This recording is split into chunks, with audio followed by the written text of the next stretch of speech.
Hey, welcome back to the Disney Plus Saturday Challenge, and today we have Me Hereafter. This is it's not National Geographic. I'm not sure exactly where it came from. It's a docu-series in a sense that each episode is its own story.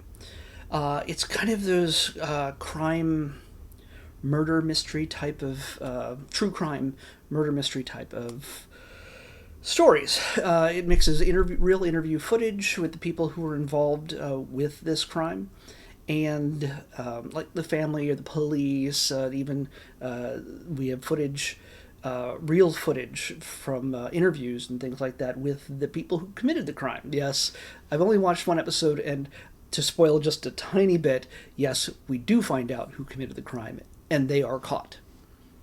How that all works out, how you get to that point, and what happens once they are caught, the discoveries that are made, well, that's something I'm not going to spoil. So, this, I don't know if all of them have a similar connected theme beyond an just a horrible murder. But in this first one, we deal with Savannah Greywind, I believe her name is, and she's a young woman, 22, I think. She is pregnant. She's 8 months pregnant. She is just on the verge of starting a family with her boyfriend, and it's looking great. I mean, not everything's perfect. You just got to try to make whatever money you can to make sure everything is great. When raising a kid, that's just maybe a few arguments with mom or dad here every once in a while because hey, you're a young woman who's not married yet, and what are you gonna do? But the greater thing is in this story is the fact, and I don't mean that great in the wonderful sense. The bigger story is the fact that she suddenly just disappears one day. And a young woman, 8 months pregnant, just disappears, and her car is left at a place that she often spends time at. And you get an idea of who the suspects may be early on, and the lengths that they go through to hide this crime. It is unsettling, the ability some people have to lie in the face of doing something so incredibly horrible, and why they choose to do it. So yeah, these are one of these stories that, yes, Savannah is dead. She was killed. This is around 2017. It's not that long ago. It's not ancient history. But the bigger questions are: what happened to her? What happened to the baby? That's something you need to watch to figure out. Some of the choices in this, beyond the real interviews with her family, the police, and the footage of interviews conducted with the people responsible, that is one part of it. But it's also narrated by Savannah.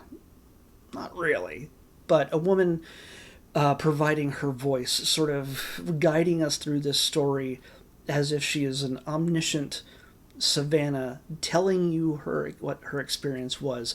Of course, it is, and that's where it gets a little janky because she's sort of giving us clues as to what's going on before we actually know it. It's an interesting choice in how they structured this, but it gives you an idea of who she was as a person. Hopefully, I mean, I would imagine that hopefully the parents, and the family would have sign off on how their daughter is depicted in this. She's commenting on, she has moments of anger where she says, "Hey, I'm gone, but what about my baby?" And yeah, she's emotionally invested. The character of Savannah is emotionally invested, and also sort of steps us through the whole story. So yeah, you might find that a little disconcerting because obviously she's not speaking to us from the dead. So that's just the first story. I only watched the one episode. She is an indigenous young woman. from North Dakota. She lives outside of Fargo, works, in just that base general area in North Dakota. And unfortunately, she is just one of way too many young women who go missing or are found murdered in that area that are indigenous descent from tribes, from people on the reservations and things like that. It's unsettlingly common. Thankfully, not a daily occurrence, but it is way too much. And they all have this sort of indigenous connection. And very often, when girls like that go missing or end up dead, not a whole lot is done with it. Not enough in many cases. And in any case, the parents, the families, the community, it never feels that anyone does enough, whether it's themselves or especially the police. So when it comes to Savannah's situation, it looks like the police that they interviewed, they were very invested in this, very intent on making this happen. Even the man, the officer who had spent his time searching the place where it was suspected that Savannah disappeared and had been murdered, found nothing upon 2 different visits. And when a third happened, well, yeah. And they still didn't find anything directly. So yeah, this is the kind of thing. It's. I don't watch these kind of true crime mysteries that much. I know there's some people who are addicted to them, and they just. I don't know why people are. I understand there's a certain level of emotion in this, and just you can go, thank my lucky stars it's not me. Maybe it's a numbing effect where you're just like, this happens way too much, and this is how I process things, the fears I have, and then I can go, I'm going to be more aware of my surroundings to make sure that I don't get in a situation like this, because there's some people in my life I don't trust. Which is a smart thing, I think. This might be a good reason to watch these. I'm not going to judge you. If you got this whole thing, just be careful. Take a break. Take a breather. See some sunshine. I'd say that to the nerds, too. Nerds. So, yeah. Touch the grass. Touch the grass, as they say.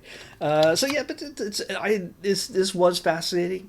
And I will tell you that despite the very grim prognosis I have given you this story, there's a happy ending. And it feels really good.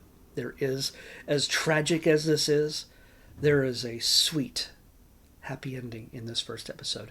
I don't know what the other 3 are like. And by the way, they're all about, this is from 2024, so it's really recent. I don't know if this is like History Channel or IFC or something like this, where it originally appeared. I'm not sure.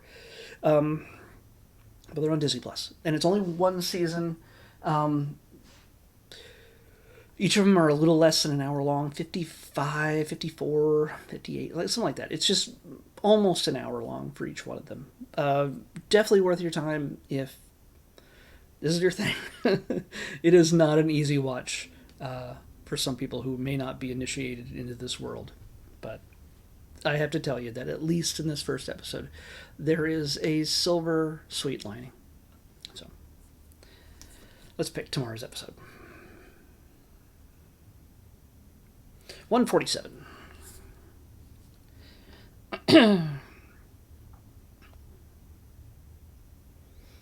Oh man, we're always almost at the very, very end. That's right. Only have 150 now in this quarter. I'm down to 100, less than 150 now.